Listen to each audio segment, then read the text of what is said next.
Mes frères et mes sœurs, je vous salue dans le nom précieux du Roi des Rois. Je remercie l'Éternel des armées. Je bénis son nom parce que c'est lui qui rend ce moment possible. Il nous fait la grâce, non seulement d'avoir la vie, d'avoir le souffle de vie, de continuer à vivre sur cette terre. C'est une grâce qu'il nous fait. Et en plus de cela, il nous bâtit, il nous construit, il nous instruit, il nous forge, il nous transforme, afin que nous soyons les instruments de sa gloire. Je bénis son nom et je le magnifie. Et je dis merci à Dieu pour ta vie, toi qui prends de ton temps pour écouter ce message, toi qui accordes de ton attention afin de saisir les choses profondes que le Seigneur veut nous communiquer. Toi qui le fais avec une telle humilité. Toi qui le fais pas parce que c'est le berger Makaï qui parle, en plus tu ne le connais pas suffisamment, mais tu le fais parce que c'est le Saint-Esprit qui est en train de transporter jusque dans ton cœur ce que le Seigneur Jésus veut te communiquer. Et moi, je ne suis là que pour prêter ma voix. Et je suis là aussi pour être édifié, tout comme vous. Je bénis Dieu pour ta vie. Je bénis Dieu pour cette réunion spirituelle. Nous sommes rassemblés. Peu importe le moment auquel tu écoutes ce message, peu importe l'endroit où tu écoutes ce message, peu importe le nombre de jours, de mois, d'années après que tu écoutes ce message, nous sommes dans une assemblée spirituelle. Nous sommes réunis dans le précieux nom de Jésus et l'Esprit de Dieu est sur toi pendant que tu prêtes toute ton attention pour écouter ce message. Je te le dis, le Saint-Esprit te rejoint parce que le plus grand souci du Saint-Esprit, c'est que tu dois saisir, tu dois comprendre les choses de Dieu. C'est lui qui nous fait comprendre les choses de Dieu, qui nous enseigne les choses spirituelles dont nous avons besoin. C'est lui qui nous enseigne. Et dès que tu commences à prêter attention à un message, à une prédication, à un enseignement, le Saint-Esprit te rejoint pour faciliter la chose. Que Dieu te bénisse de là où tu te trouves. Mes frères et sœurs dans le Seigneur, nous voici dans une nouvelle saison d'enseignement. Nous l'avons annoncé. Nous avons annoncé cette saison d'enseignement dont le thème général est « Je pose soigneusement les fondements de mon année 2020 en Jésus ». Je pose soigneusement les fondements de mon année 2020 en Jésus. Voilà le thème général de la saison d'enseignement de 12 semaines. 12 semaines est l'équivalent de 3 mois. Donc, ce que le Seigneur nous a recommandé, c'est de prendre les 3 premiers mois de l'année pour poser les fondements de l'année. Et dès le 1er avril, nous prenons notre envol dans le Seigneur. Donc, durant ces 12 semaines, il y aura chaque mercredi un enseignement. Donc, ça fera au total 12 enseignements. 12 enseignements. Le mercredi à la première heure. Première heure, c'est-à-dire à partir de minuit. Dans d'autres pays, c'est 23 heures. Première heure pour toi, ça peut être à ton réveil. Première heure pour toi, ça peut être l'heure à laquelle tu mets ton Internet en marche. Ce n'est pas un souci, pourvu que tu comprennes que ces messages divins viennent pour t'aider à poser les fondements de ton année 2020. Non seulement de ton année 2020, mais de ton avenir tout entier. Donc, mes frères et mes sœurs, voilà ce qui a été annoncé. Et nous commençons aujourd'hui avec le tout premier enseignement. Donc, il y aura 12 enseignements. Après l'enseignement d'aujourd'hui, il y aura, la semaine prochaine, il y aura un autre enseignement sur un thème un peu général. Et à partir de la semaine 3 jusqu'à la semaine 11, nous allons recevoir 9 enseignements. 9 enseignements vraiment du même ordre. Vous allez comprendre pourquoi je dis cela. Et ensuite, à la semaine 12, nous allons recevoir l'enseignement final. Donc, je bénis le nom de Dieu pour votre vie, pour votre disposition de cœur. Je bénis Dieu du fait que vous vous êtes préparés à aller jusqu'au bout de cette saison d'enseignement, à recevoir tout ce que le Seigneur a prévu nous communiquer. Parce qu'il ne faudrait rien manquer. En plus de ces 12 enseignements qui seront donnés, comme nous l'avons dit, l'ensemble des enseignements de l'année dernière sont en train d'être rediffusés sur le groupe. Chaque jour, il y a 3 pains qui sont rediffusés. 3 enseignements rediffusés. C'est un peu du sang à l'heure, mais ça va permettre à tous ceux qui le voudraient de réécouter tout ce que nous avons fait l'année dernière et de poser les fondements de la nouvelle année sur la base de tout ce qui a été enseigné l'année dernière. Donc, mes frères et mes sœurs, nous commençons aujourd'hui le tout premier enseignement.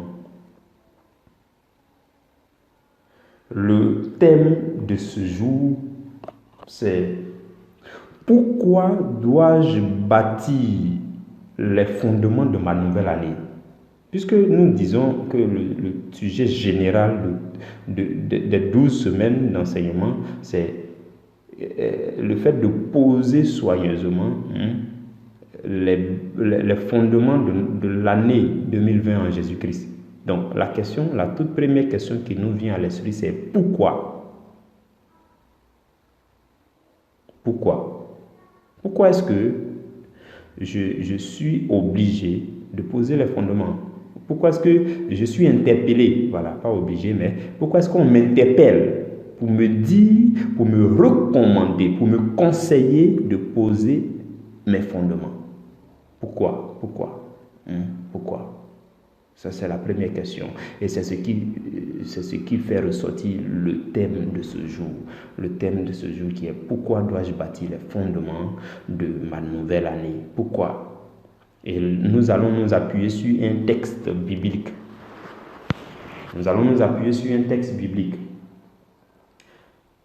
Luc chapitre 6, verset 46 au verset 49. Luc chapitre 6, verset 46 au verset 49. Je vais nous faire deux lectures dans 2 versions différentes. Je vais faire la première lecture dans la version Tob. Ensuite, je vais nous faire la deuxième lecture dans la version Louis II.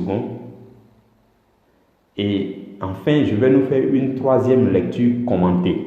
Et après ces 3 lectures, nous allons entrer dans notre méditation.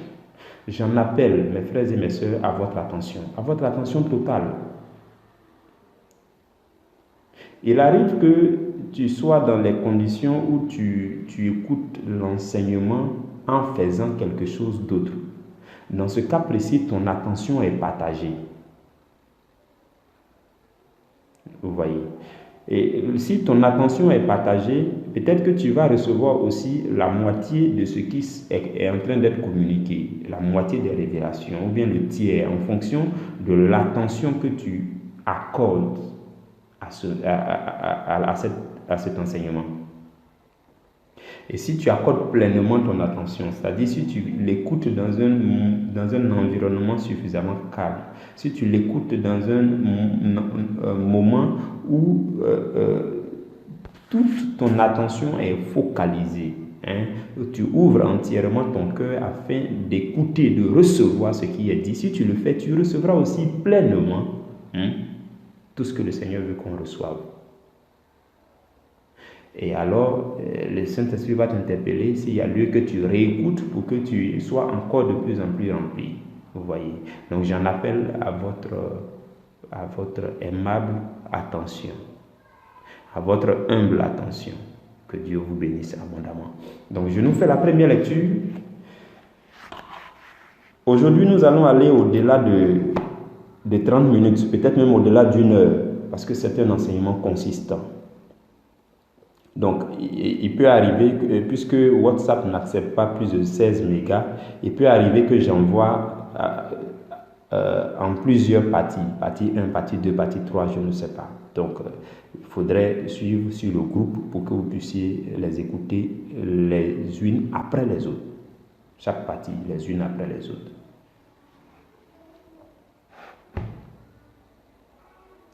Ou bien, si Dieu nous fait la grâce, ça sera aussi une seule partie. Je nous lis le texte d'appui. Si tu as ta Bible avec toi, tu peux prendre pour que nous puissions lire ensemble. Luc chapitre 6. Les versets 46 jusqu'au 49. La Bible dit ceci. Et pourquoi m'appelez-vous Seigneur, Seigneur, et ne faites-vous pas ce que je dis? Tout homme qui vient à moi, qui entend mes paroles et qui les met en pratique, je vais vous montrer à qui il est comparable. Il est comparable à un homme qui bâtit une maison. Il a creusé. Il est allé profond et a posé les fondations sur le roc. Une crue survenant, le torrent s'est jeté contre cette maison, mais n'a pu l'ébranler parce qu'elle était bien bâtie. Et le verset 49 dit, « Mais celui qui entend et ne met pas en pratique est comparable à un homme qui a bâti une maison sur le sol, sans fondation. Le torrent s'est jeté contre elle et aussitôt elle s'est effondrée et la destruction de cette maison a été totale. » Parole du Seigneur. Nous rendons grâce à Dieu. Mes frères et mes sœurs, je vais nous faire une deuxième lecture dans la version Louis II. Luc chapitre 6 à partir du verset 46. Je lis la parole du Seigneur. Pourquoi m'appelez-vous Seigneur, Seigneur, et ne faites-vous pas ce que je dis? Je vous montrerai à qui est semblable tout homme qui vient à moi, entend mes paroles et les met en pratique.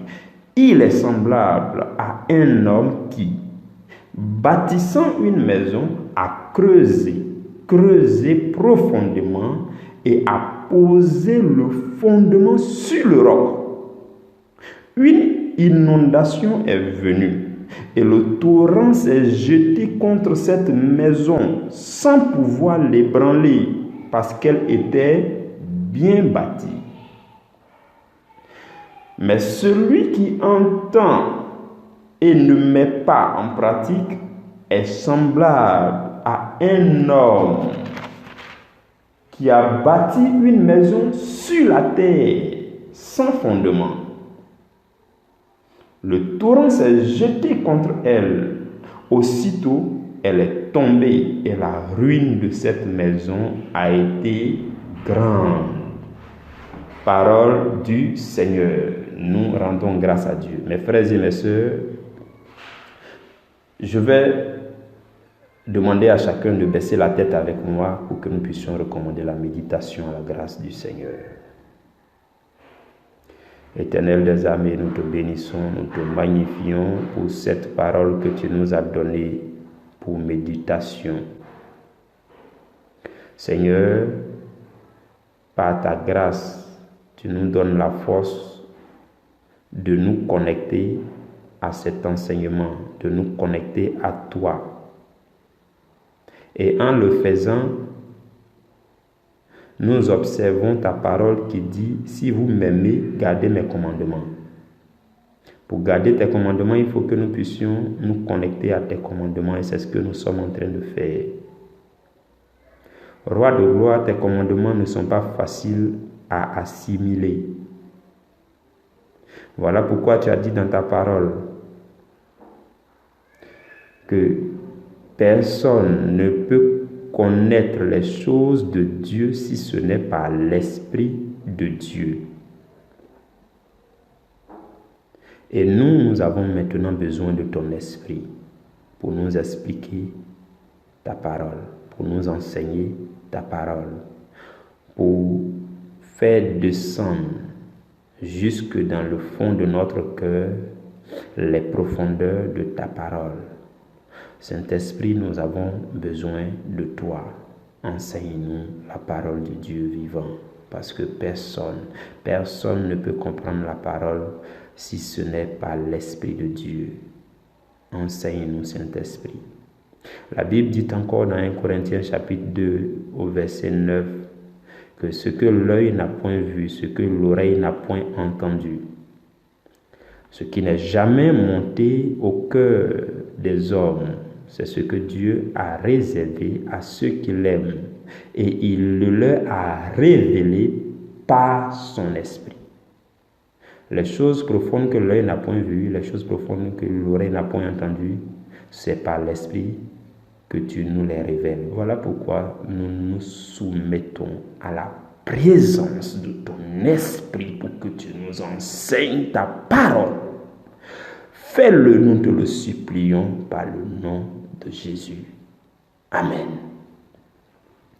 Frères et sœurs dans le Seigneur, dans le texte que nous avons lu, le Seigneur Jésus-Christ de Nazareth s'adresse à nous. Le Seigneur Jésus s'adresse à tous ceux qui prononcent son nom. Si tu as déjà dit Seigneur, Seigneur, ô Seigneur Jésus, ô mon Dieu, si tu l'as déjà dit, ce texte s'adresse à toi. Au tout premier verset, c'est-à-dire au verset 46 que nous avons lu, il dit « Pourquoi m'appelez-vous Seigneur, Seigneur, et ne faites-vous pas ce que je dis ?» Le Seigneur nous demande, avant même de commencer son enseignement à propos des maisons à bâtir, tout ça, il nous pose la question. Il te pose la question, il me pose la question, il nous demande pourquoi. Pourquoi toi et moi, on passe tout notre temps à dire Seigneur, Seigneur, Seigneur, Seigneur, et on ne fait pas ce qu'il dit. En fait, c'est une question qui préoccupe Jésus. Il a médité la question jusqu'à il s'est posé, il s'est posé plein de questions à ce sujet. Il dit, mais ces gars-là, comment ils sont? La fille là, la fille qui est sur le groupe WhatsApp là, comment elle est fait pour elle là? Mon fils qui est sur ce groupe là, comment il fait pour lui? Tout le temps, il passe tout son temps à dire Seigneur, Seigneur, Seigneur Jésus, Seigneur Jésus. Année après année, mois après mois, tu ne fais que crier à Jésus. Tu ne fais que dire son nom dans tes prières, dans tes discours. Tu ne fais que l'interpeller, l'invoquer, l'implorer. Tu ne fais que le nommer. Tu ne fais que lui donner toutes sortes de noms dans tes prières. Tu ne fais que dire Seigneur, Seigneur. Mais ce qui le préoccupe, c'est que tu dis tout ça, mais tu ne fais pas encore ce qu'il dit. Et il pose la question à ses disciples et aussi à nous. Il dit, mais pourquoi m'appelez-vous Seigneur, Seigneur, et ne faites-vous pas ce que je dis? Ça me préoccupe, ça m'inquiète, je ne vous comprends plus. Chaque année, vous dites Seigneur, Seigneur. Le 31 décembre de chaque année, vous dites Seigneur, Seigneur, ta bénédiction. Et puis vous vous souhaitez meilleurs vœux dans le nom du Seigneur. Mais après, lorsque vous posez les pas dans le 2 janvier, vous ne faites plus ce que je dis. Pourquoi m'appelez-vous Seigneur, Seigneur? Et ne faites-vous pas ce que je dis? Mes frères et mes sœurs, cela a vraiment préoccupé le Seigneur Jésus. Et il nous pose la question. Il dit, mais comment vous êtes? Comment vous faites pour vous là? Comment vous faites pour vous? Parce que jusqu'à présent, vous ne faites pas encore convenablement ce que je vous dis. Vous n'êtes pas obéissant. Vous n'êtes pas réellement obéissant. Le degré d'obéissance que j'attends de vous, vous n'avez pas encore fait. Et vous continuez pourtant à dire Seigneur, Seigneur, Seigneur, Seigneur, Seigneur, Seigneur, Seigneur, Seigneur. Il dit pourquoi? La question nous est posée. Et quand le Seigneur Jésus a posé la question, il va nous donner un enseignement. Il va ajouter un enseignement. Il va nous parler il va nous faire une comparaison. Il dit, il va nous montrer à qui est semblable celui qui passe son temps à dire Seigneur, Seigneur, Seigneur et qui ne fait pas ce que Seigneur dit. Et ensuite, il va nous montrer aussi à qui est semblable celui qui passe son temps à dire Seigneur, Seigneur, Seigneur et qui en plus de ça, il fait ce que le Seigneur dit. Vous voyez? Donc le Seigneur Jésus, à partir de là, va commencer à nous enseigner. Il va commencer à nous enseigner à propos de 2 types de personnes. Il dit que nous qui lui disons Seigneur, Seigneur, et qui soit que nous faisons ce qu'il dit, ou bien nous ne faisons pas ce qu'il dit. Il dit, d'un côté, il y en a qui sont semblables à quelqu'un qui est en train de bâtir une maison. Vous voyez. Et il dit la suite. Voilà. Il dit quelqu'un qui bâtit une maison et qui a creusé, qui a posé le fondement sur le roc. Voilà. Bon, on va revenir à la suite après. Il dit, ceux qui entendent, qui écoutent et qui obéissent là, ils ressemblent à cette première personne. Et après aussi, il dit, ceux qui entendent et qui n'obéissent pas, ceux qui entendent et qui ne mettent pas en pratique, sont aussi semblables à quelqu'un d'autre qui bâtit. Mais lui, cette fois-ci, ce gars-là, lui, il bâtit dans du sable. Lui, il ne creuse pas. Donc, mes frères et mes sœurs, ce que je veux déjà nous montrer, c'est que dans tous les cas, nous bâtissons nous tous. Vous voyez. Dans les 2 cas, les 2 personnes bâtissent. Dans le premier cas, il dit celui qui écoute et qui met en pratique est semblable à quelqu'un qui bâtit une maison. Mais celui-là, il creuse jusque dans le roc. Et dans le deuxième cas, il dit celui qui écoute et qui ne met pas en pratique est aussi semblable à quelqu'un qui bâtit une maison. Ça veut dire que dans tous les cas, nous bâtissons. Nous bâtissons. Et qu'est-ce que nous bâtissons? C'est ça la question. Qu'est-ce que nous bâtissons? Nous sommes sur cette terre. Et la Bible dit que nous sommes voyageurs sur la terre. Et le Seigneur Jésus est en train de nous dire aujourd'hui que nous sommes tous bâtisseurs. Ceux qui obéissent à sa parole, ceux qui n'obéissent pas à sa parole, nous sommes tous bâtisseurs. Qu'est-ce que nous bâtissons? Voici la question à méditer. Qu'est-ce que nous bâtissons? Si vous étiez devant moi, j'allais poser la question à chacun, qu'est-ce qu'il bâtit dans sa vie? Je veux que tu réfléchisses à cette question. Qu'est-ce que nous bâtissons? Qu'est-ce que tu bâtis? Qu'est-ce que tu bâtis? Depuis que tu es né là même, et puis tu as atteint l'âge de la raison, et puis tu es allé à l'école, et puis tu grandis. Qu'est-ce que tu bâtis? J'aurais bien voulu entendre ce que vous bâtissez, ou bien ce que vous voulez bâtir. Il y en a qui bâtissent une entreprise. qui bâtissent une entreprise ou bien une activité, ou bien qui mettent sur pied un magasin, un atelier,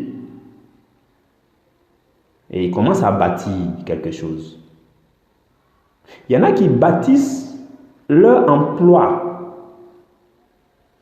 Ils bâtissent très bien leur emploi, ils s'occupent de leur emploi, ils sont assidus au travail, ils font très bien les tâches qu'on leur donne. Ils bâtissent leur emploi en vue d'obtenir des promotions. Donc, nous bâtissons tous. Nous sommes étrangers, voyageurs sur la terre, et nous bâtissons. Chaque jour, nous bâtissons quelque chose. Et nous bâtissons plusieurs choses. Il y en a qui bâtissent une vie familiale. Vous voyez? Il y en a qui bâtissent l'éducation de leurs enfants dans la famille. Voilà, donc nous bâtissons tous. Il y en a qui bâtissent une vie de couple, une vie conjugale. C'est-à-dire que leur souci, comment bien bâtir ma vie conjugale. Il y en a qui bâtissent une future vie conjugale.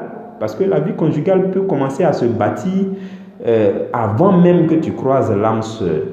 La vie de couple peut commencer à se bâtir avant même que tu croises l'âme sœur. C'est-à-dire que tu commences à bâtir ça dans la prière, tu commences à dire à Dieu, Seigneur, je te consacre ma vie de couple, ou je te consacre mon futur époux, ou où qu'il se trouve, protège-le maintenant. Parce que s'il a quitté la terre avant moi, ça devient plus compliqué. Vous voyez? Donc, il y en a qui commencent à bâtir leur future vie de couple. Il y en a qui bâtissent un projet de mariage.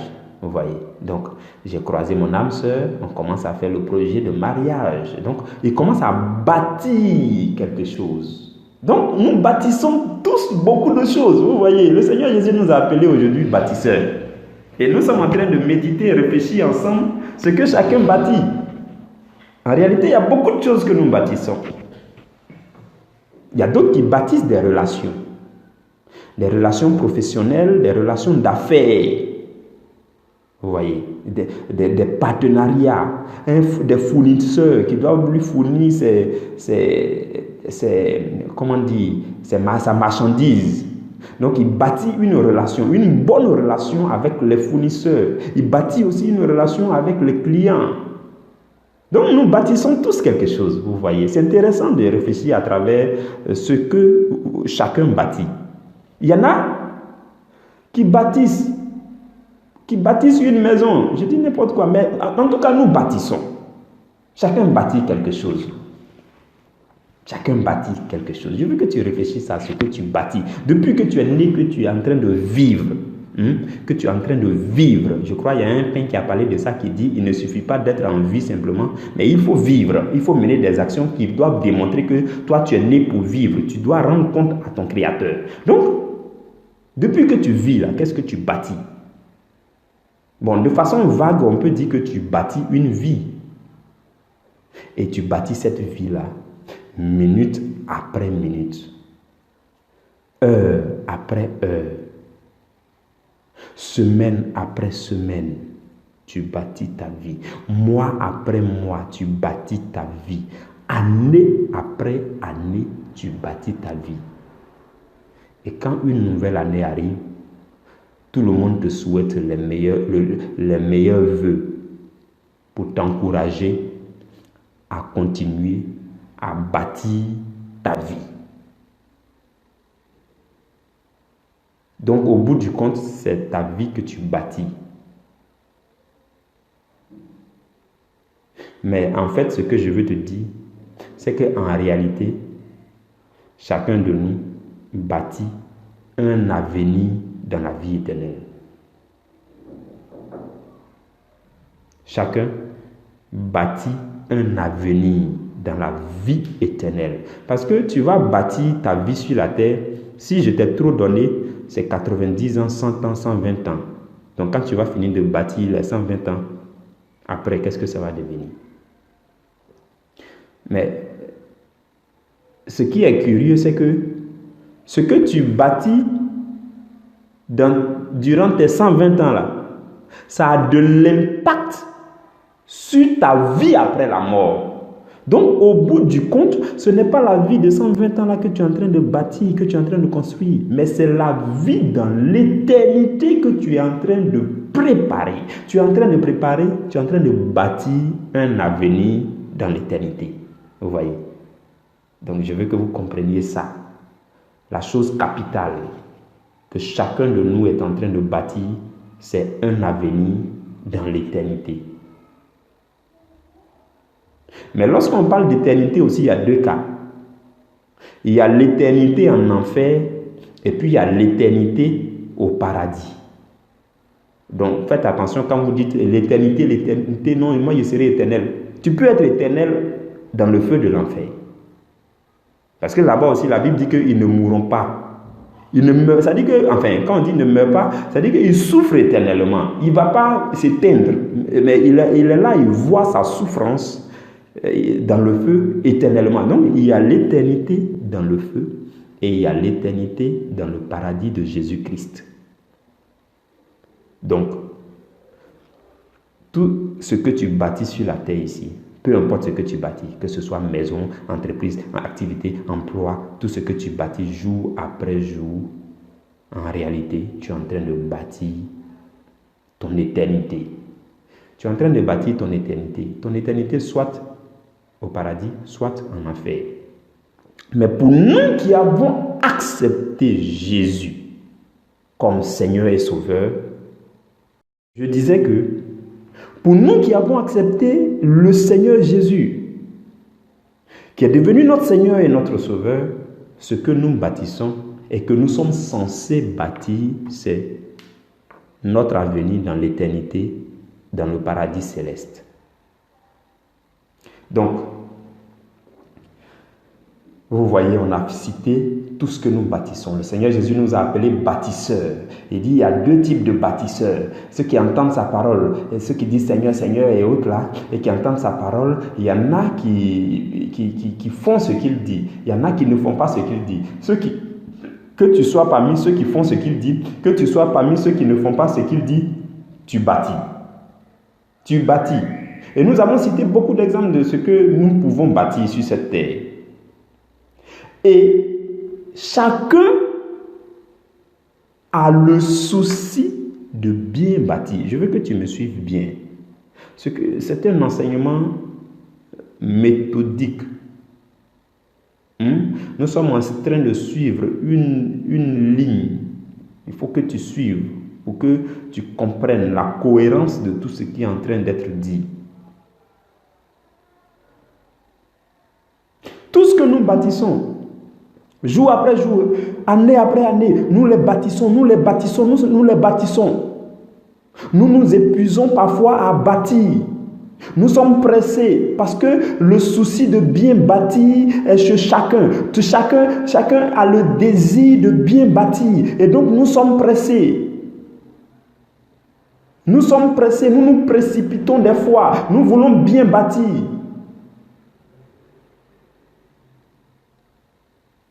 Et nous courons à gauche, à droite. Aujourd'hui, quand tu sors dans la rue, tout le monde marche vite. Tout le monde marche vite. Beaucoup se dépêchent. Dans la circulation, ceux qui sont au volant roulent mal. Ils roulent mal tout simplement parce que chacun est pressé. Dès qu'il se réveille le matin, ses pensées sont déjà au travail. Il est pressé de bâtir quelque chose. Ses pensées sont quelque part. Il est pressé d'aller là-bas pour bâtir quelque chose. Chacun court. Nous courons à gauche, nous courons à droite. Nous nous précipitons des fois et nous commettons beaucoup de maladresse, beaucoup de déchets dans nos actions. Et nous échouons, nous recommençons. Nous nous épuisons, nous nous échouons, nous recommençons. Nous nous épuisons. Ainsi de suite.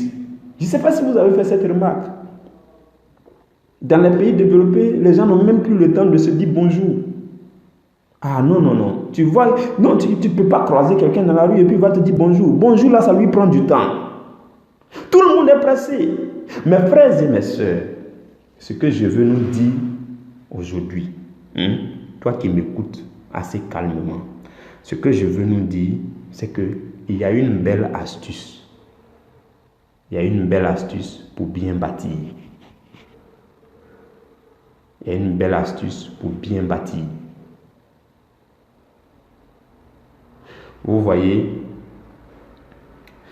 on ne voit pas l'avion dans les rues du quartier en train de rouler. Tu ne vas pas voir d'hélicoptère ou bien d'avion dans les rues de ton quartier en train de rouler. Parce que l'avion prend son temps. Prend son temps à terre pour se préparer. L'avion regarde les véhicules rouler. L'avion regarde les gens marcher vite. L'avion regarde toutes choses se déplacer. Mais l'avion est calme. Et il a un gros réservoir. Il prend son kérosène. Il prend. Tout le monde se déplace. Chacun est pressé. Lui n'est pas pressé.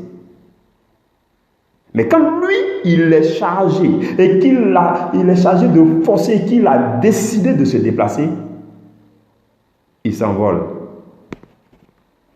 Quelqu'un qui s'est envolé et puis quelqu'un qui est en train de courir, vous allez me dire qui est plus rapide. Voilà pourquoi je donne juste cette image, frères et sœurs, pour vous dire que quand vous voyez dans votre environnement beaucoup de personnes en train de courir à gauche, à droite, chacun se précipite, c'est le moment d'utiliser la sagesse de Dieu qui nous recommande de nous calmer, de nous recharger de la parole, de bien poser les bases de chaque chose.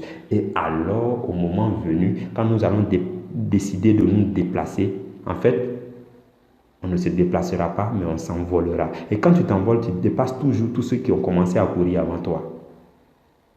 C'est ça la chose la plus sage.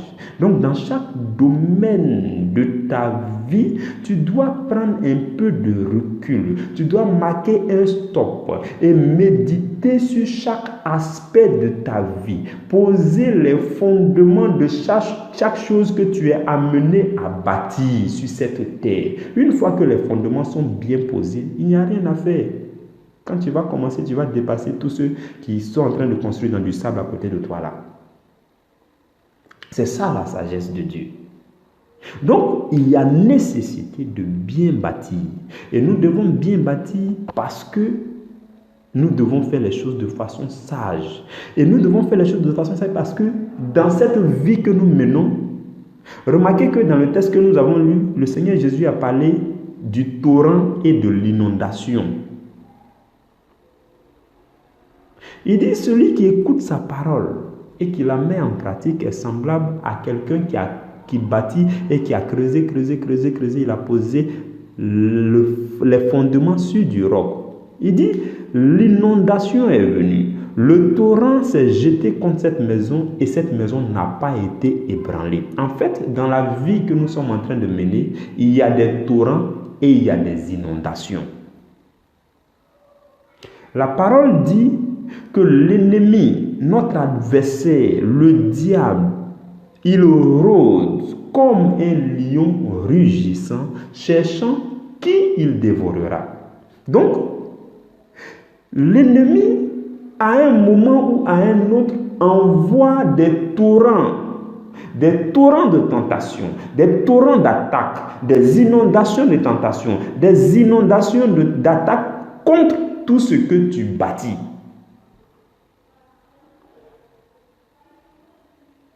Tout ce que tu es en train de bâtir là, sache que il y a le vent, le torrent que l'ennemi envoie à un moment ou à un autre. Il y a l'inondation qui va venir à un moment ou à un autre. Donc, maintenant que tu sais que dans la vie que nous sommes en train de mener, chaque chose que tu es amené à bâtir là a des ennemis. Tout ce que tu bâtis a des ennemis. Ce que tu bâtis a des ennemis. Il y a ce qu'on appelle le torrent et les inondations. Ce sont les œuvres de Satan que Satan est en train de planifier contre ce que tu bâtis. Donc, quand tu as la conscience de cela, quand tu sais cela, tu prends tes précautions. Je ne sais pas si vous comprenez où est-ce que je veux qu'on aille. Je veux qu'on aille une fois. Frères et sœurs, quand on devient chrétien, ce n'est pas pour être fougueux, ou bien pour se précipiter, ou bien pour se disperser, ou bien pour faire du désordre. Non, le chrétien, c'est la sagesse incarnée. Le chrétien, c'est quelqu'un qui doit faire les choses avec beaucoup de calme.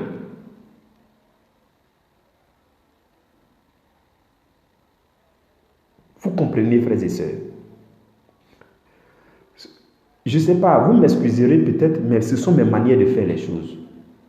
Pour ceux qui me connaissent, ou bien pour ceux qui vont me connaître, bien pour ceux qui... En tout cas, quand vous me découvrirez, ce sont mes manières de faire les choses. Je ne me presse pas pour faire quoi que ce soit. Il y a des situations dans lesquelles je dis au Seigneur, tant que tu dis rien, je ne fais rien. Tant que tu dis rien, je ne fais rien. Tant que tu n'as pas dit quelque chose, je ne vais rien faire. Mais je reste à ton écoute. Je prends la décision de lire la Bible matin, midi, soir. Je fais ceci, je te cherche dans la prière. Mais il faut que tu me parles. Tant que tu ne m'as pas parlé, je ne fais rien. Frères et sœurs, il y a nécessité de bien bâtir chaque chose que Dieu nous a envoyé sur la terre pour bâtir. Le Seigneur t'a envoyé sur la terre pour bâtir beaucoup de choses que tu es en train de bâtir de tes propres forces. Année après année, tu n'arrives pas à bien bâtir les choses. Et le Seigneur nous fait la grâce d'entrer dans cette saison d'enseignement pour que tu comprennes qu'il y a une meilleure façon de bâtir les choses. Cette meilleure façon se passe dans le Seigneur Jésus. Donc quand tu comprends que l'ennemi est là pour t'attaquer, parce que tant que tu vis dans ce monde, l'ennemi est là pour t'attaquer. Je vous le dis, c'est la vérité. Il ne va jamais arrêter de nous emmerder jusqu'à ce qu'on quitte ce monde. Ça aussi, il faut que nous comprenions cette réalité. Tant que tu vis sur la terre, c'est pourquoi le Seigneur Jésus a dit dans sa prière dans Jean chapitre 17, il dit à Dieu, il dit, je ne te prie pas de les ôter de ce monde, mais je te prie de les préserver du malin. Donc, le fait, c'est que le Seigneur Jésus prie pour que Dieu nous préserve du mal. Mais nous sommes entourés du mal. Le mal va chercher à entrer. Le mal va chercher à vous bousculer. Le mal va chercher à vous atteindre. C'est ça les torrents de la vie. C'est ça l'inondation. Le mal va chercher à atteindre tout ce que vous êtes en train de bâtir. Mais tant que vous êtes en Jésus, le Seigneur Jésus a prié le Père dans Jean chapitre 17 pour que vous soyez préservés du mal. Mais en fait, vous n'allez pas être ôté de ce monde tout de suite tant que votre jour n'est pas arrivé. Donc, il faut que nous comprenions la réalité. Mais la réalité selon laquelle l'ennemi va vous bousculer, va vous titiller, va vous provoquer, il va vous... c'est ça. Il va vous attaquer. Donc, pour cela, il faut bien faire chaque chose. Pour cela, il faut bien poser le fondement de chaque chose. Et une autre raison pour laquelle nous devons bien bâtir, c'est pour éviter les railleries de l'ennemi. Regardez ce que la Bible dit dans Luc chapitre 14. Nous allons encore lire dans Luc. Luc chapitre 14, verset 28 et verset 29. Regardez ce que le Seigneur Jésus dit. Il dit, lequel de vous, s'il veut bâtir une tour, ne s'assied d'abord pour calculer la dépense et voir s'il a de quoi la terminer. De peur qu'après avoir posé les fondements, il ne puisse l'achever et que tous ceux qui le verront ne se mettent à le railler. Vous voyez, parole du Seigneur. En fait, le Seigneur Jésus est en train de dire, si tu veux construire une belle maison, si tu veux bâtir une tour haute, une grande maison, je ne sais pas ce que tu veux bâtir. Je ne sais pas la qualité de ce que tu veux bâtir. Il y en a aussi, c'est juste une petite case qu'ils veulent construire. Mais je suis sûr que ces personnes-là ne sont pas encore parties, ne sont pas parmi nous. Le chrétien est appelé à construire quelque chose de grand, de rayonnant, de brillant, de glorieux, de merveilleux. Mais pour ce faire, le Seigneur Jésus dit, il faut s'asseoir pour calculer la dépense. Tu calcules, tu calcules, tu calcules, tu médites, tu te poses les bonnes questions, tu médites sur chaque chose que tu veux bâtir. Tu médites, tu médites, tu médites. Et quand tu es prêt, tu commences à bâtir. Et alors, quand tu commences à bâtir, tu vas terminer. Sinon, si tu commences, tu te précipites, tu vois, vous voyez, c'est la raison pour laquelle le Seigneur souhaite qu'on parte sagement. Donc, sinon, si tu te précipites et que tu bâtis de tes propres forces, que tu fais les choses, tu ne vas pas bâtir sur le roc. Tu vas poser tes fondements dans du sable. Et puis après, quand le torrent va venir, le vent va venir, la maison va s'écrouler. Ce que tu as bâti va s'écrouler. Et après, en fait, c'est pourquoi vous entendez, on parle de l'esprit de non-accomplissement. Ça, c'est l'œuvre de Satan. Donc, tu commences quelque chose et tu n'as plus la force de terminer la chose parce que tu n'as pas bien posé les fondements. Et l'ennemi, après, se moque de toi. Donc, nous devons bien bâtir pour éviter les moqueries de l'ennemi. Vous comprenez, mes frères et mes sœurs? Le fait de construire sans terminer, c'est détruire. Toute chose que vous commencerez à construire, si vous ne terminez pas, si vous n'achevez pas, si vous n'accomplissez pas, vous avez détruit. Qu'est-ce que vous avez détruit? Vous avez détruit votre énergie. Vous avez dépensé votre force cadeau. Vous avez dépensé de votre temps inutilement. Vous y avez mis de vos ressources inutilement. Donc, le fait de construire sans terminer, c'est détruire. Je veux que vous reteniez cette phrase-là. Je ne sais plus trop de qui je tiens cette phrase, mais cette phrase-là a contribué dans ma vie personnellement. Le fait de construire sans terminer, c'est détruire. Raison pour laquelle avant de commencer à construire, il faut bien réfléchir. Il faut bien calculer la dépense pour que si tu commences à construire, tu puisses terminer. Je ne sais pas qu'est-ce que tu es en train d'entreprendre en ce moment. Vous qui m'écoutez. Je ne sais pas qu'est-ce que chacun veut entreprendre. Nous sommes entrés dans la nouvelle année. Il y a beaucoup de projets. Chacun veut faire tel projet. D'autres veulent faire tel autre projet. Je ne sais pas particulièrement toi, qu'est-ce que tu veux bâtir? Qu'est-ce que tu veux construire? Et la question que je te pose encore, c'est est-ce que ce que tu veux construire là même, est-ce que c'est dans le Seigneur? Est-ce que si on y regarde bien, il y a les intérêts de Dieu dedans? Est-ce qu'il n'y a pas que toi tes intérêts? Qu'est-ce que tu veux bâtir?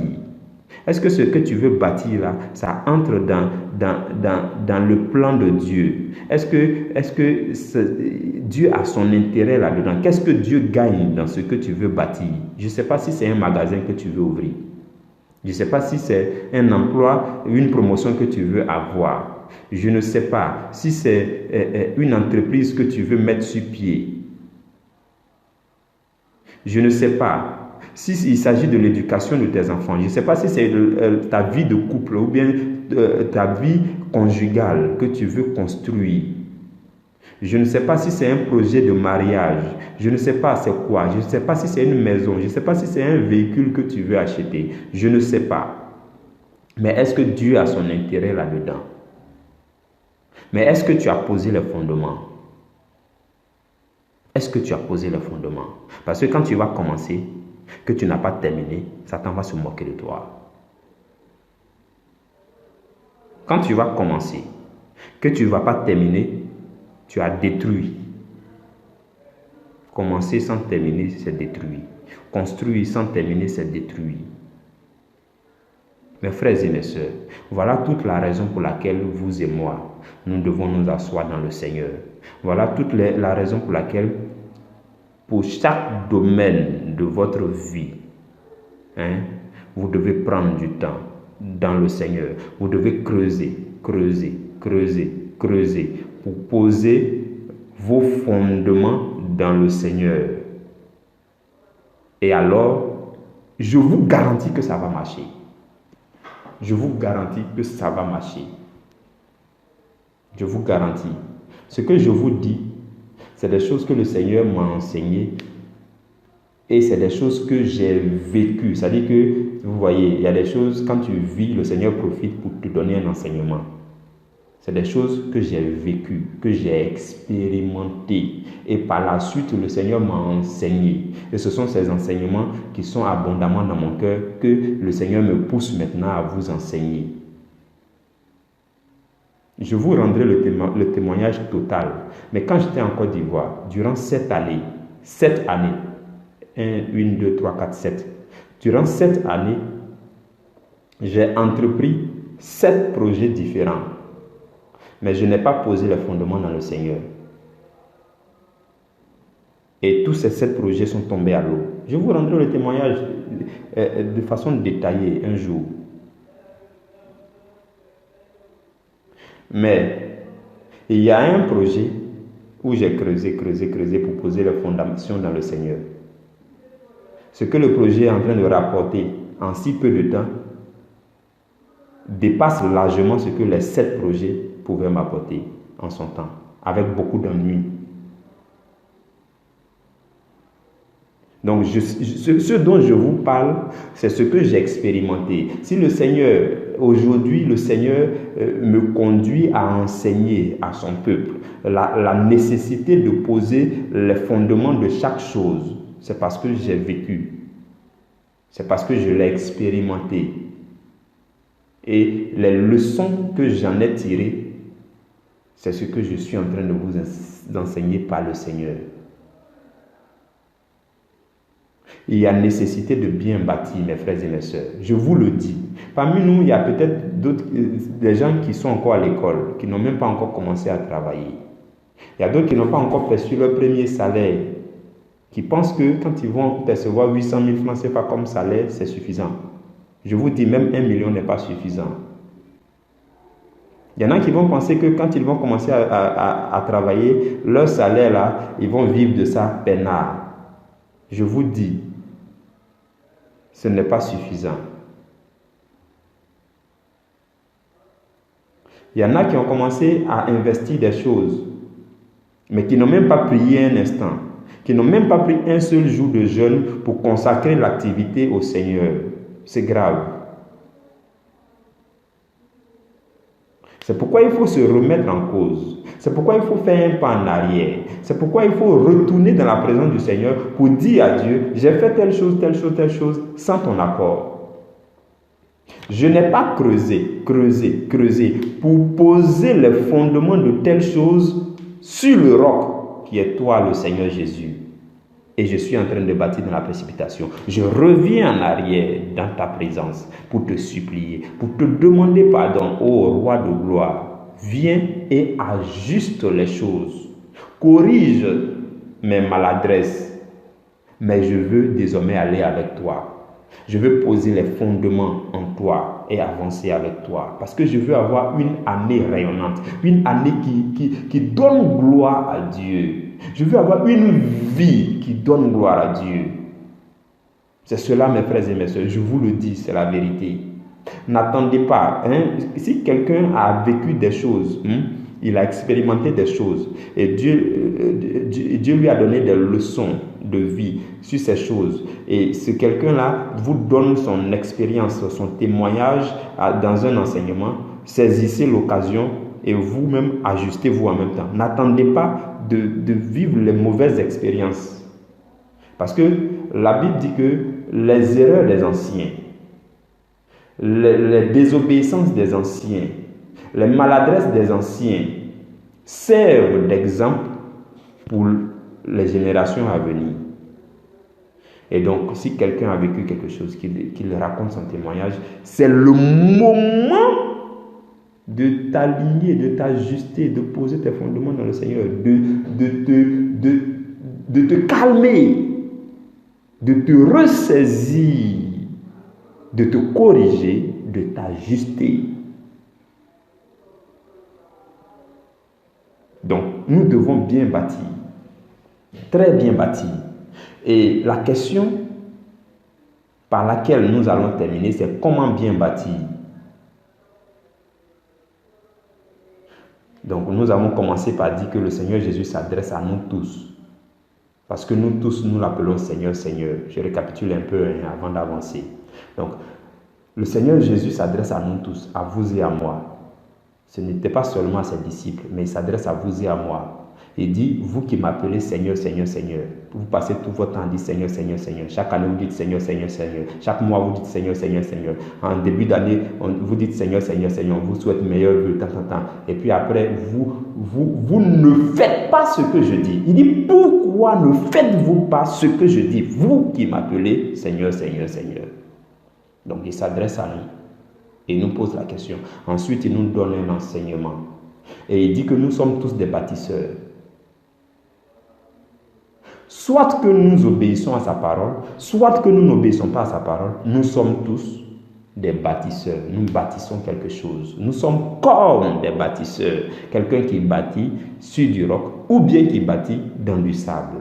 Donc nous bâtissons tous quelque chose. Et nous avons essayé de méditer à travers les choses que nous bâtissons dans notre vie. Et nous avons dit, peu importe ce que nous bâtissons, en réalité, c'est un avenir dans l'éternité que nous bâtissons. Mais pour nous qui sommes chrétiens, il s'agit de l'éternité dans le paradis. Parce qu'il y a deux types d'éternité. Il y a l'éternité en enfer et puis il y a l'éternité dans le paradis. Mais toi qui m'écoutes, parce que tu as accepté le Seigneur Jésus-Christ comme Seigneur et Sauveur, tout ce que tu bâtis sur cette terre, peu importe ce que tu bâtis, tout contribue à bâtir ton éternité dans le paradis céleste. Après, nous avons parlé de la nécessité de bien bâtir. Pourquoi bien bâtir?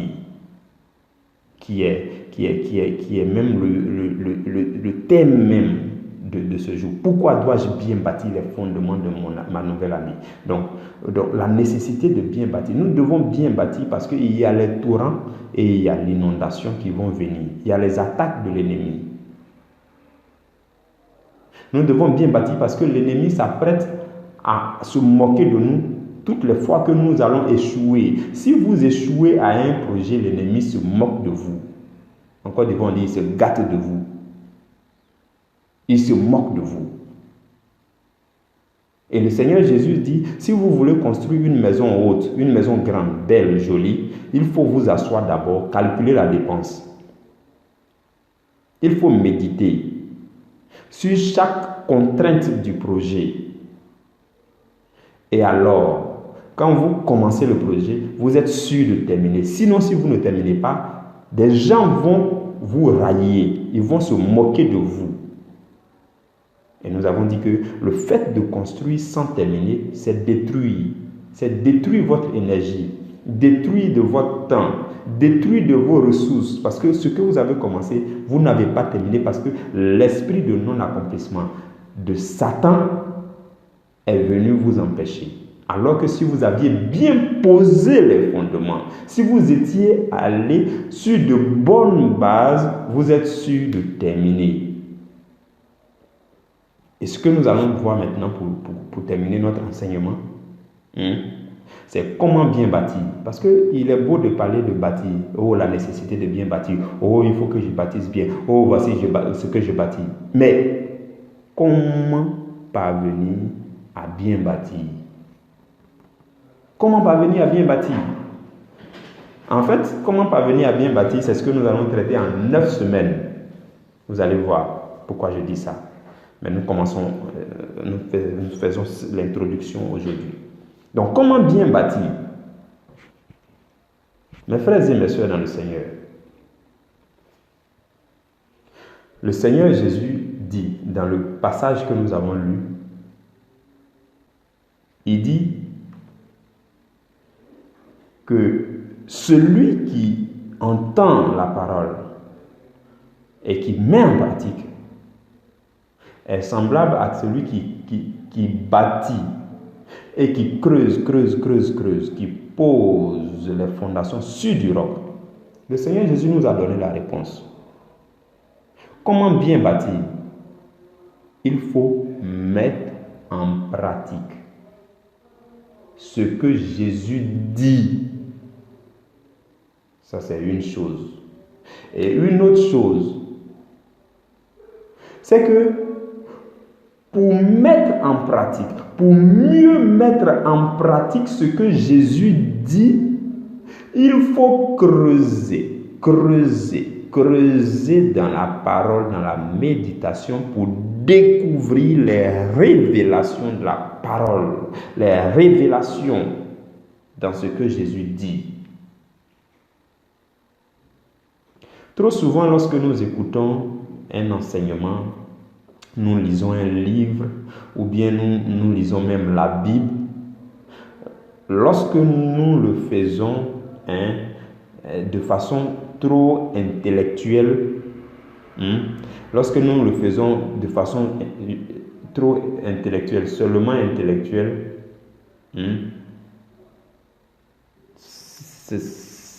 ça représente seulement une information pour nous. L'information.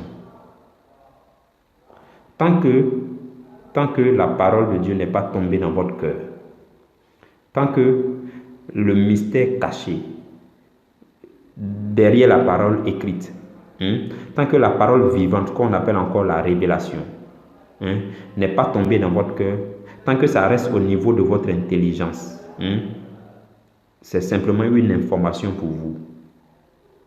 Et il y a une grande différence entre une information et une révélation. Le berger Mackay est en train de prêcher, il est en train de parler, tu écoutes. Si ça se limite dans ton intelligence, si tu n'ouvres pas le cœur pour saisir les choses lourdes, les choses profondes, les révélations, si tu ne les reçois pas dans ton cœur, au fond de ton cœur, c'est comme si c'était pour toi des simples informations. Et ce que je voudrais vous dire, c'est que l'information informe. L'information informe intellectuellement.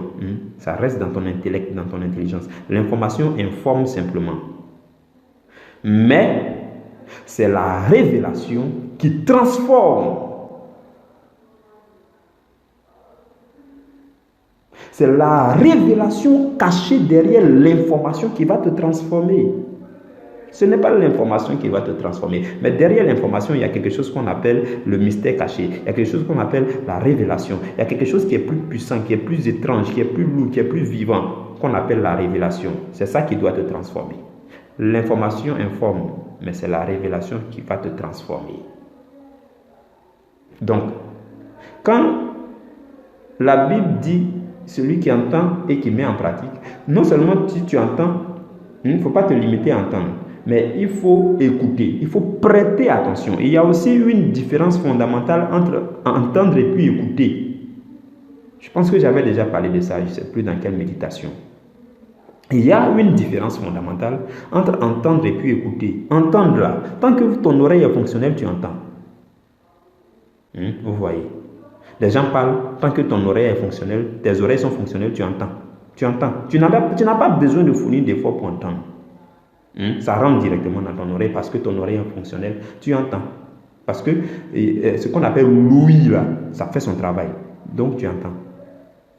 Mais c'est différent de écouter. Écouter, c'est quand tu prends la responsabilité de te connecter à ce qui est dit, de saisir, de chercher à comprendre ce qui est dit. C'est cela, mes frères et mes sœurs. C'est ça. Donc il y a une différence.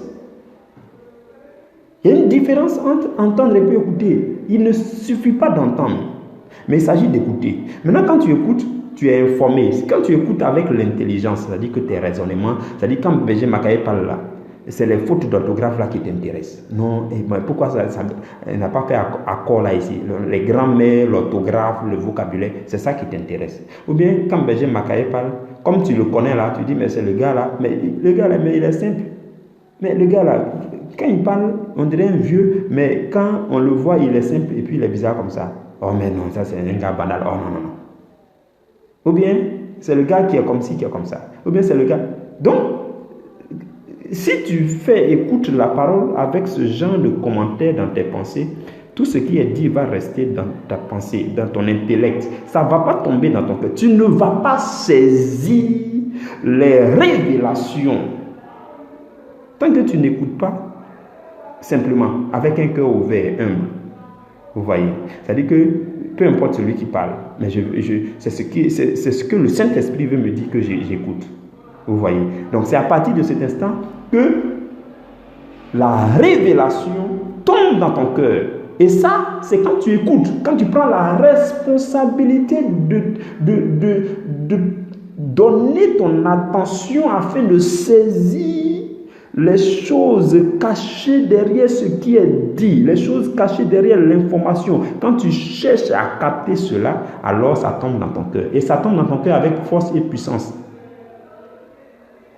Et quand tu écoutes l'information régulièrement et que les révélations tombent régulièrement dans ton cœur, tu vois, c'est ça on appelle creuser dans la parole. Creuser dans la parole afin de prendre les révélations. Voilà. Je nous ai déjà dit que l'or, on ne ramasse pas l'or à la surface de la terre. Donc l'or, c'est quand tu creuses dans la terre jusqu'à que tu vas et puis tu prends l'or. Celui qui veut devenir riche, quand vous partez sur des carrières minières, ceux qui veulent devenir plus riches, ils creusent, ils vont plus en profondeur. Vous voyez. Et la Bible compare l'or à la foi. Quand vous lisez le livre de, je sais plus, de 1 Pierre ou bien de Jacques, il compare l'or à la foi. Il dit l'or qui est périssable et que les hommes voient que c'est précieux, alors que la foi est plus précieuse que l'or. Et cette foi-là, mes frères et mes sœurs, ne se découvre qu'en creusant aussi dans la parole. Donc, votre foi ne va augmenter que lorsque vous allez creuser au fond de la parole. Et donc la méditation. Et quand vous creusez, vous voyez des pépites d'or, vous voyez il y a des morceaux d'or qu'on appelle les révélations de la parole. En fait, ce sont des morceaux de la foi, les pépites de la foi, les révélations profondes qui tombent dans votre cœur. Et c'est ce qui fortifie. Vous voyez, lorsqu'on dit la parole de Dieu est une nourriture, la nourriture c'est la révélation. La nourriture, ce sont les découvertes que tu fais dans la parole, c'est ça qui est la nourriture. C'est ça qui nourrit ton âme, c'est ça qui nourrit ton esprit. Sinon, ce n'est pas l'information qui nourrit, ce n'est pas le logos. Vous voyez, on parle de logos et de rhéma. Le logos, c'est la parole écrite, les verbes, les mots, écrits noir sur blanc. Mais derrière ça, il y a quelque chose de plus puissant qui nourrit ton esprit et ton âme, qui rentre dans ton cœur. Et ce sont les découvertes que tu fais dans la parole. Vous voyez, et c'est ça qui transforme. Et c'est ça, quand ça remplit ton cœur, à un moment donné, ça te pousse à passer à l'action. Tu commences à parler. Vous voyez, dans le texte que nous avons lu, Luc chapitre 6 à partir du verset 46, quand vous lisez le verset 45, c'est là que la Bible parle c'est de l'abondance du cœur que la bouche parle. Vous voyez, Jésus a dit ça et puis après il est passé à l'enseignement. Je ne sais pas si ça a un lien, mais je pense que ça doit avoir un lien. Donc, quand vous découvrez, vous creusez dans la parole et que les révélations rentrent dans vos cœurs et que vous méditez continuellement et que la parole de Dieu rentre dans votre cœur, ça s'emmagasine, à un moment donné, ça vous pousse à l'action. Et la première action, c'est de parler. C'est pourquoi la Bible dit, c'est de l'abondance dans le cœur que la bouche parle. Donc, votre bouche ne va pas parler de Jésus si vous n'êtes pas rempli de Jésus. En fait, le chrétien doit être rempli de Jésus. Et c'est le trop-plein de Jésus là qui jaillit dehors. Et quand il commence à briller de la lumière de Jésus, quand il parle maintenant, on dit, mais lui, il est devenu autre chose. En fait, c'est rempli en lui. Donc, c'est de l'abondance du cœur que la bouche parle. Et quand la bouche commence à parler, ça vous pousse à l'action. Vous commencez à faire l'œuvre de Dieu. Vous commencez à faire des choses. Vous commencez à bien faire les choses. Vous commencez à bien bâtir chaque chose dans votre vie parce que vous avez creusé et que vous vous êtes fondé dans le roc, le Seigneur Jésus-Christ de Nazareth, dans sa parole. C'est cela, mes frères et mes sœurs. C'est cela. Donc, ce que je veux vous dire, c'est que l'objectif pour nous, c'est d'identifier chaque chose que je dois bâtir dans ma vie. Les sujets les plus importants dans ma vie. On a commencé une nouvelle année. Chaque année, il y a des sujets qui reviennent dans ta vie. Il y a des sujets là. Tu dois faire face à ça avant que l'année se termine. Par exemple, tu es toujours dans une relation avec l'argent. Chacun de nous est dans une relation avec l'argent. Vous voyez, ça c'est par exemple un sujet qui vaut la peine d'être abordé. Chacun de nous est dans une relation avec le sexe opposé. Chacun de nous est dans une relation avec les autres. Chacun de nous a une relation avec Dieu. Chacun de nous a des projets à construire. Chacun de nous. Donc, il y a des sujets qui rentrent dans ta vie. soit de façon quotidienne ou bien de façon hebdomadaire ou bien de façon mensuelle. Mais en tout cas, l'année ne va pas se terminer sans que ces sujets-là passent dans ta vie. Ce sont ces sujets qu'il faut identifier. Suivez-moi bien, mes frères et mes sœurs, vous allez comprendre. Vous comprendrez ce que je suis en train de dire. Donc, il s'agit d'identifier les sujets clés dans ta vie. Les sujets qui prennent du temps dans ta vie, qui prennent de la place dans ta vie. Les sujets importants de ta vie. Les sujets qui reviennent mois après mois, année après année. Les sujets importants, pertinents de ta vie. Ce sont ces sujets qu'il faut identifier. Quand tu finis de les identifier, alors tu as des choses que tu dois bâtir. Quand tu les identifies, tout de suite, tu viens d'identifier les choses que tu dois bâtir. Et comme tu dois les bâtir, il faut poser le fondement. Poser le fondement, c'est creuser dans la parole pour découvrir les vérités bibliques à chaque sujet. Les vérités bibliques à chaque sujet. Par exemple, quand le Seigneur m'appelait au tout début, je lui posais beaucoup de questions. Et je lui posais beaucoup de questions sur le ministère. Je disais, Seigneur, moi j'ai une femme. Et aujourd'hui, on voit que les ministères, là, il y a beaucoup de femmes. Mes relations avec ces femmes, par rapport à ma femme, tout ça, comment ça va devenir? Et le Seigneur m'a enseigné. Je lui posais des questions sur les hommes de Dieu qui sont tombés, comment ça s'est passé, non, ceci, cela. Si moi aussi tu m'appelles et puis tu ne m'expliques pas ces choses, alors je refuse l'appel. Il faut que tu m'expliques. Donc le Seigneur, je passais des nuits et des nuits à méditer sur des questions importantes de ma vie. Vous voyez?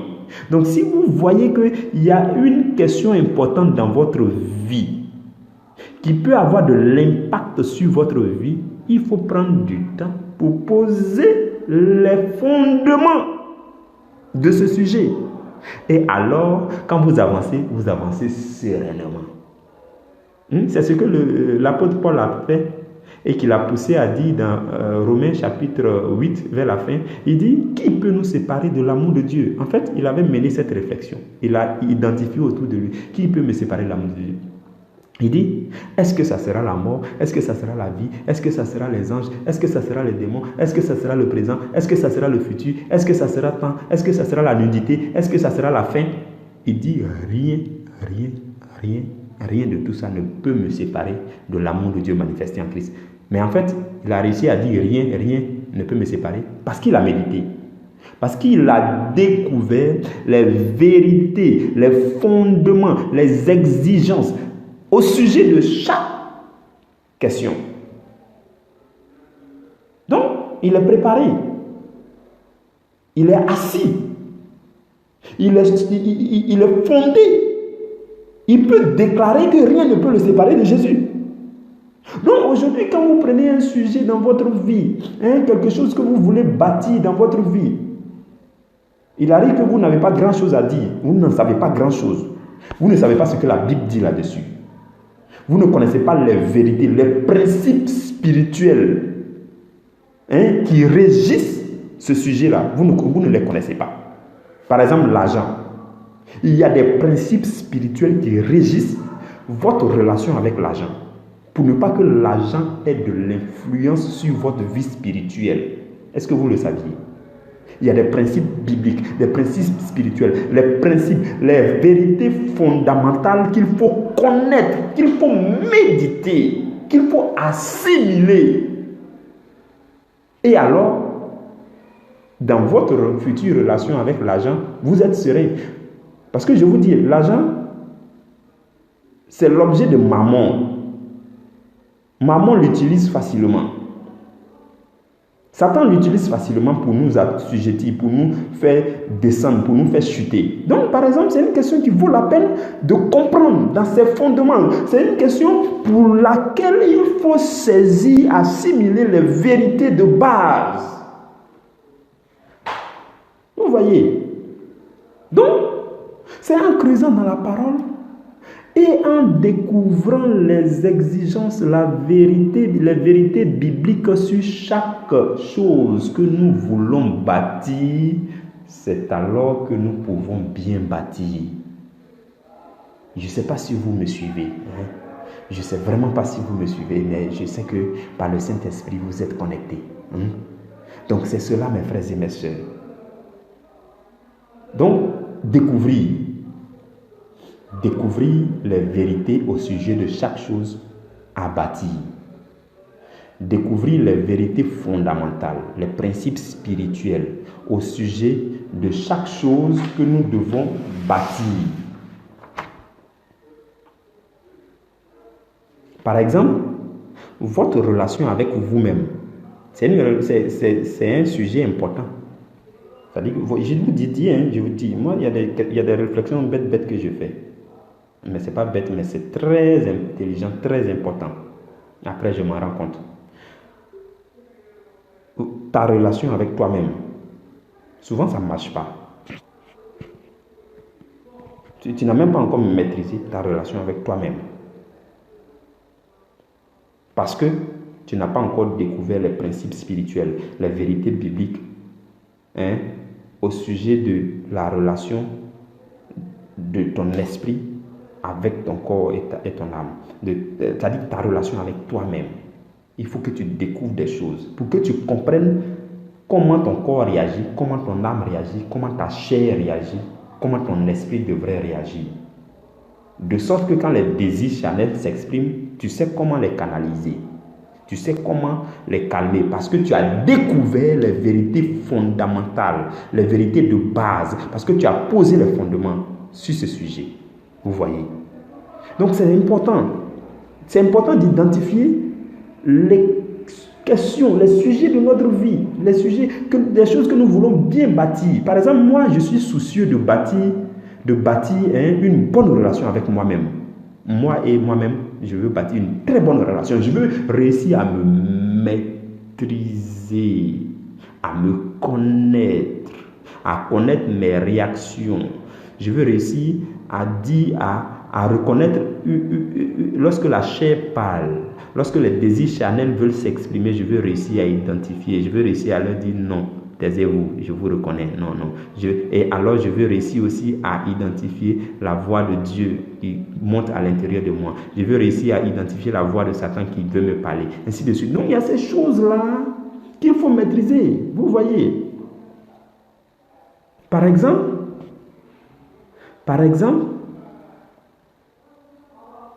vous, à propos de l'échec, vous voyez. Par exemple, votre réaction en face de l'échec, votre conception vis-à-vis de l'échec, comment vous voyez l'échec, comment l'échec a un impact sur vous, qu'est-ce qu'on appelle l'échec, l'échec c'est quoi, Vous voyez, il y a des questions comme ça qui ont un grand impact sur notre vie et qui valent la peine qu'on découvre les révélations de la parole à leur propos. Vous voyez. Et quand tu découvres abondamment, tu es illuminé, tu es éclairé. Tu as médité suffisamment sur la question. Tu es préparé, tu es forgé, tu es formé. Tu es un instrument prêt pour le Seigneur, pour bâtir. Tu es un véritable bâtisseur. Tu es un bâtisseur. Personne ne peut t'arrêter. Parce que tu as été transformé pour être bâti. Pour bâtir, pardon. Parce que tu as été bâti pour bâtir. Le Seigneur t'a bâti, il t'a forgé, il t'a construit, il t'a formé, il t'a donné les révélations profondes au sujet de chaque chose que tu dois bâtir. Et tu as été bâti. Quand tu es bâti, tu deviens un instrument bâtisseur. Donc, mes frères et mes sœurs, je veux terminer par vous dire que le secret dans cette affaire, c'est de se laisser bâtir par Dieu. C'est de laisser Dieu nous bâtir. Parce que je vous dis, Dieu nous a envoyés sur la terre en tant qu'instrument. En réalité, c'est Dieu qui veut bâtir tout ce que vous voulez bâtir. Écoutez-moi bien. Je vais terminer par là. En réalité, c'est Dieu lui-même qui veut bâtir tout ce que vous voulez bâtir. C'est une affaire de Dieu. Ce n'est pas votre affaire. Dieu est votre Père. Vous êtes fils, vous êtes fille, vous êtes instrument de Dieu sur la terre. Et Dieu veut vous utiliser dans ses affaires. Dieu veut vous utiliser pour bâtir ce que lui veut bâtir. Ce n'est pas votre affaire. Vous êtes en mission, vous êtes un instrument. Et Dieu veut vous utiliser pour bâtir ces choses. Maintenant, pour mieux y arriver, vous-même, vous vous donnez à Dieu et il vous bâtit d'abord. Si la machette n'est pas bien aiguisée, ça ne peut pas bien trancher.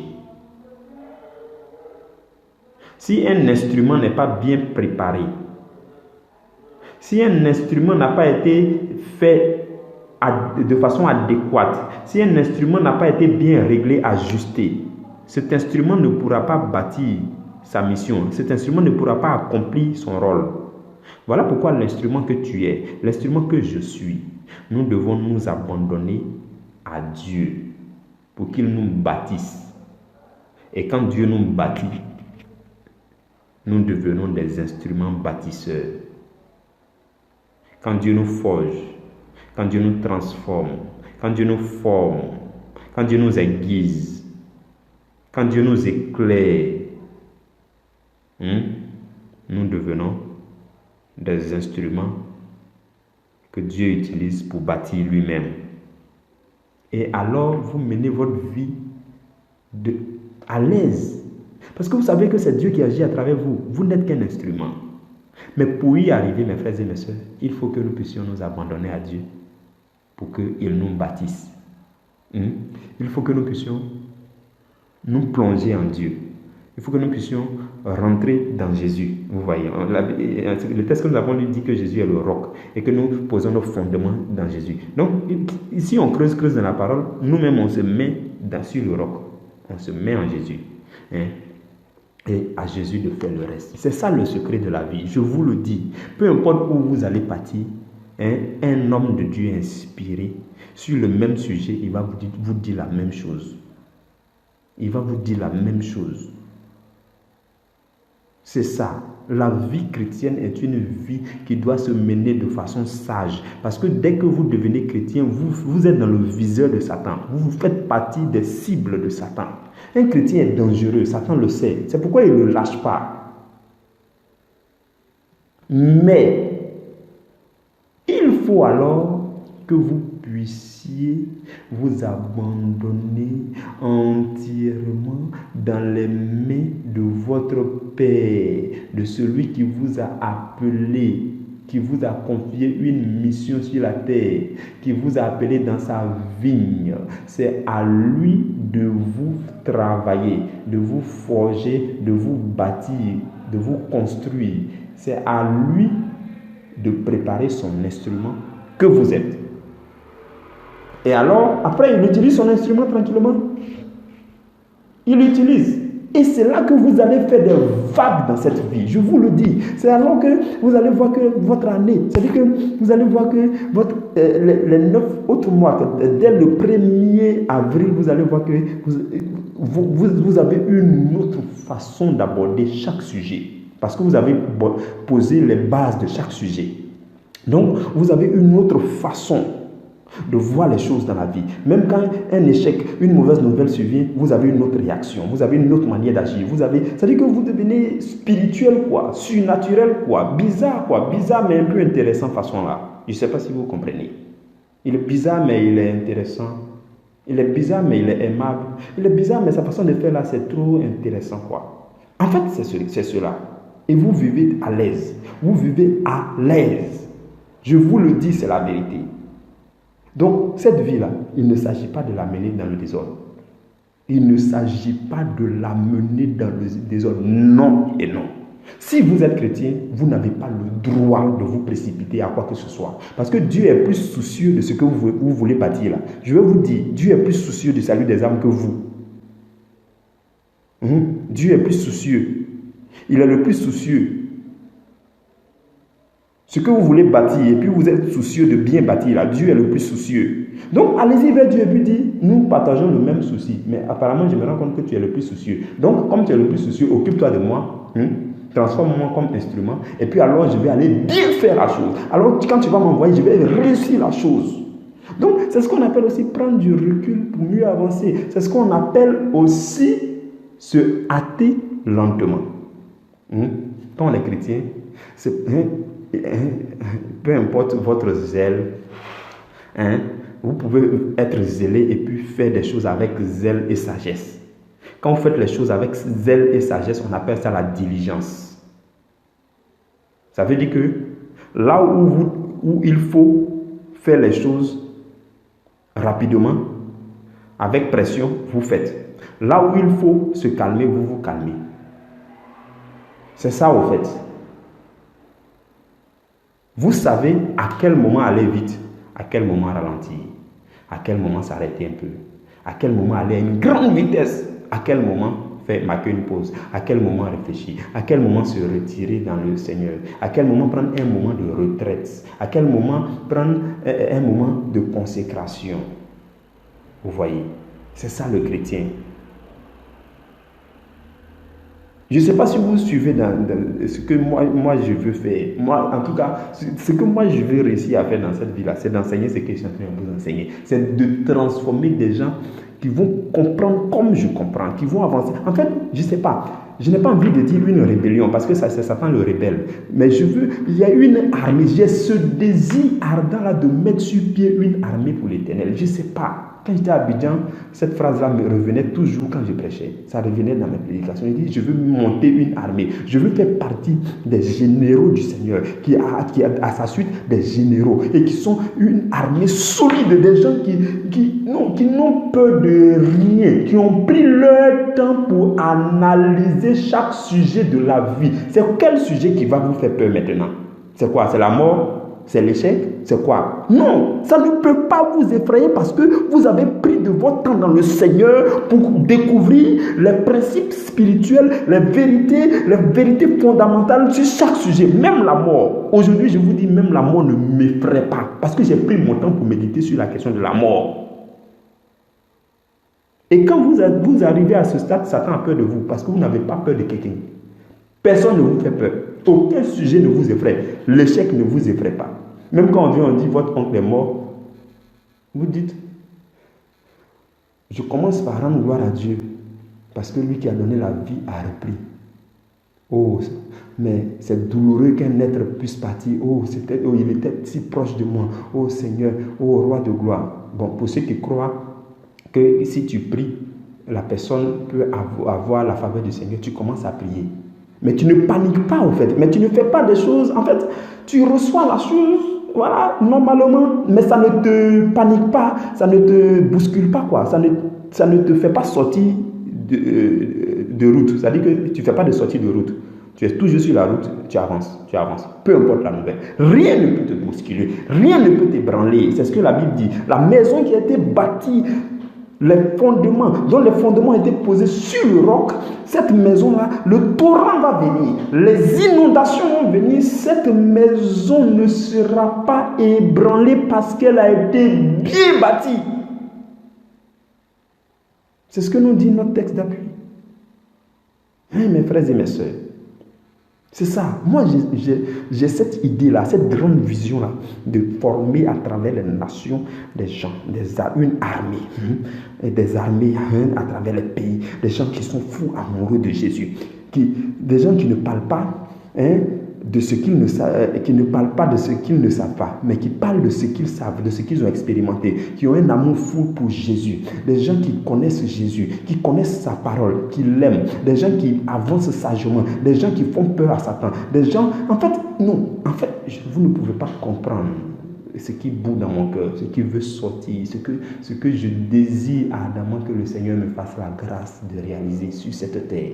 Pour la gloire de son nom. Pour la gloire de son nom. Je dis pour la gloire de son nom. Je ne veux rien y gagner, moi. Je ne veux rien y gagner. Rien du tout. Rien. Tout ce que je peux gagner, ce sont les récompenses que le Seigneur a prévues dans le royaume des cieux. Je ne veux rien y gagner. Et même si j'y gagnais quelque chose, ce n'est pas des choses qui vont avoir de l'impact sur moi. Parce que j'ai médité suffisamment sur la question de l'argent. Aujourd'hui, l'argent n'a pas d'impact sur moi. Nous allons revenir sur le sujet, vous allez comprendre pourquoi je dis ça. L'argent a un impact sur chacun. Il y a une force, une puissance que l'argent exerce sur chacun.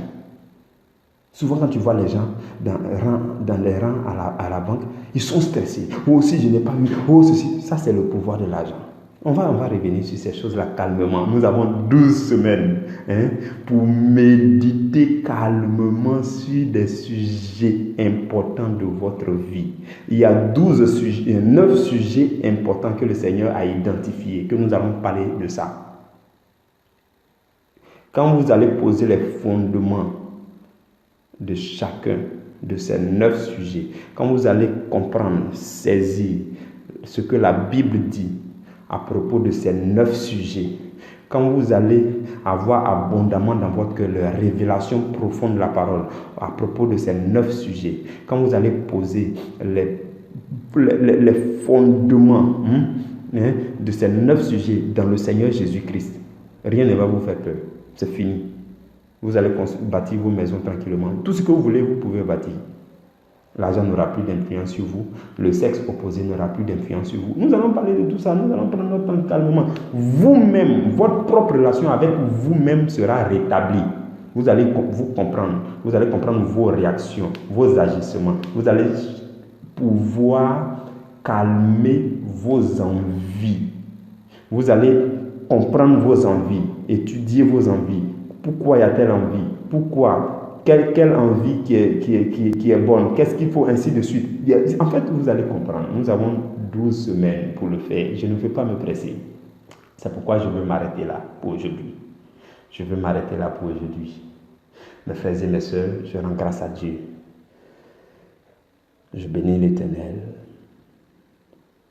Je bénis le Dieu vivant, le Dieu de gloire, le Dieu infiniment bon, le Seigneur des seigneurs, le Dieu de mon cœur, de mon âme, de ma vie, de mes pensées, le Dieu saint, fidèle, merveilleux, amour, je l'aime de tout mon cœur. Oh Seigneur, je te bénis pour ce moment d'enseignement. Merci parce que tu répands sur nous la lumière de ta parole. Merci parce que tu répands cette lumière jusque dans nos cœurs. Merci parce que tu veux nous transformer en lumière. Tu veux nous faire de nous des gens qui resplendissent de ta lumière. Ô Roi de gloire, nous te disons merci. Nous te bénissons pour tout ce que tu nous enseignes et que tu vas encore nous enseigner. Saint-Esprit, je te demande une seule chose, sois présent. Sois toujours présent comme tu l'as été. Moi, je désire toujours que tu sois là. Non, je ne veux pas aller enseigner des choses que tu m'as confiées, aller les enseigner hors de ta présence parce que non, j'ai suffisamment été enseigné. Non. Peu importe ce que tu vas m'enseigner, je veux les enseigner aux autres dans ta présence. Je désire plus ta présence, Saint-Esprit.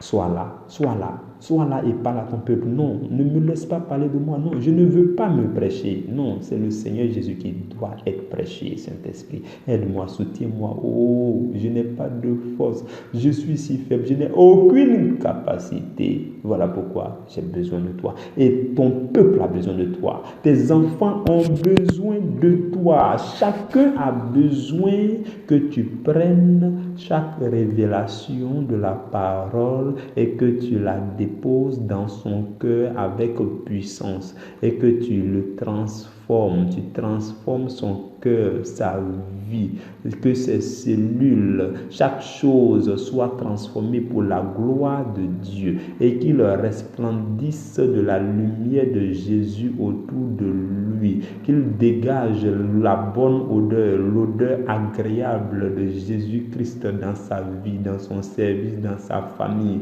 que les paroles qui sortent de sa bouche soient des propos agréables et bénissants. Ô Roi de gloire, nous voulons vivre à la gloire de ton nom. Nous voulons te bénir, te célébrer. Nous voulons te consacrer notre vie entière. À toi la gloire, à toi la louange, à toi l'honneur pour les siècles sans fin. Amen. Frères et sœurs, nous nous retrouvons pour le deuxième enseignement le mercredi prochain à la première heure, c'est-à-dire mardi nuit. Pour ceux qui veulent veiller pour écouter avant de dormir, vous pouvez écouter. D'autres peuvent le faire au réveil. Donc nous nous retrouvons le mardi prochain pour le deuxième enseignement. Je vous donne déjà le thème du deuxième enseignement. 4 choses de mon passé qui servent à bâtir les fondements de mon futur. Donc nous allons découvrir ensemble 4 choses de mon passé qui servent à bâtir les fondements de mon futur. Que la grâce de Dieu repose sur vous. Que Dieu vous bénisse, que Dieu bénisse vos familles abondamment dans le nom de Jésus. Amen.